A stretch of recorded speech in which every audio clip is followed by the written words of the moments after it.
The entire population of Summerland in British Columbia is under an evacuation order because of a fast-moving wildfire. The order affects about 12,000 residents. The Bald Range wildfire has grown rapidly to 50 square kilometers within hours. The Provincial Wildfire Service says gusty winds fueled the quick growth and complicated firefighting efforts. For more on the fires in British Columbia, we reached out to the Okanagan Emergency Operations Centre. Lisa Corcoran is an information officer there, and she told us what she's seeing on the ground right now.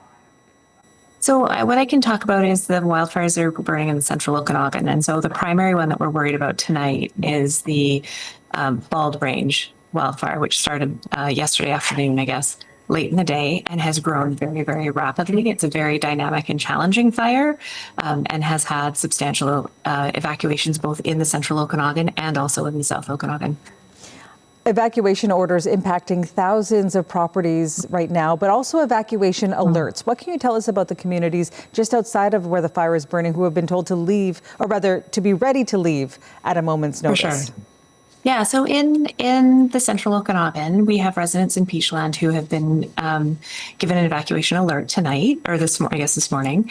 And what that means is that we want them to be ready to go at a moment's notice. And so it gives them a bit of preparing time so that they can get their important documents, get a plan for their pets and their animals, and get kind of prepared before we actually show and say, hey, it's time to go.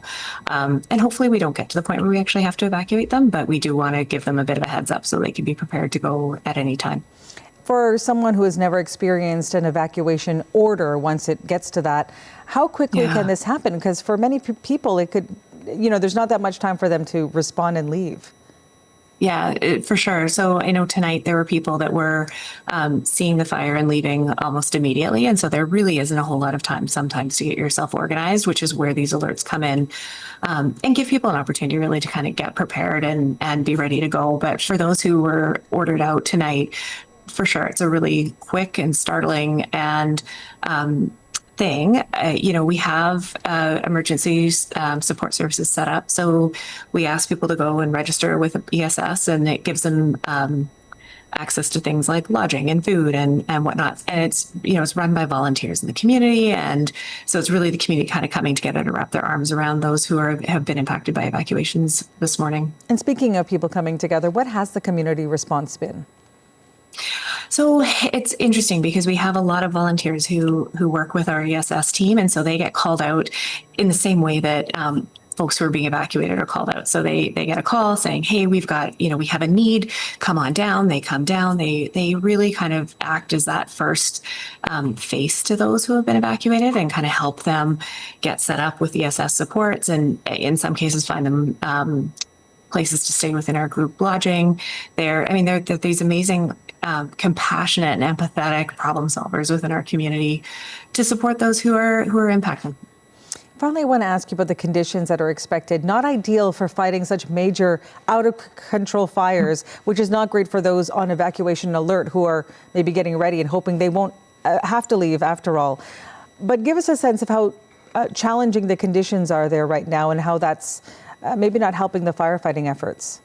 For sure. So in the Okanagan Valley, for your viewers who aren't familiar with it, we're in this beautiful sunny summer destination. It's a spot where folks come and they spend their vacations and they go to the wineries and they spend time in the lakes. And normally having lovely warm summer weather for that is an absolute fantastic thing. However, in the conditions for the fires, it's tricky because it is hot and it's dry and it's windy and we haven't had rain in a long time, and everything is just very, very dry out there, which isn't great for fire.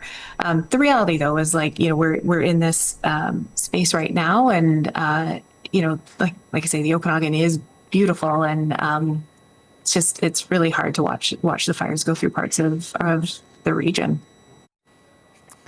That's Lisa Corcoran, an information officer with the Okanagan Emergency Operations Centre.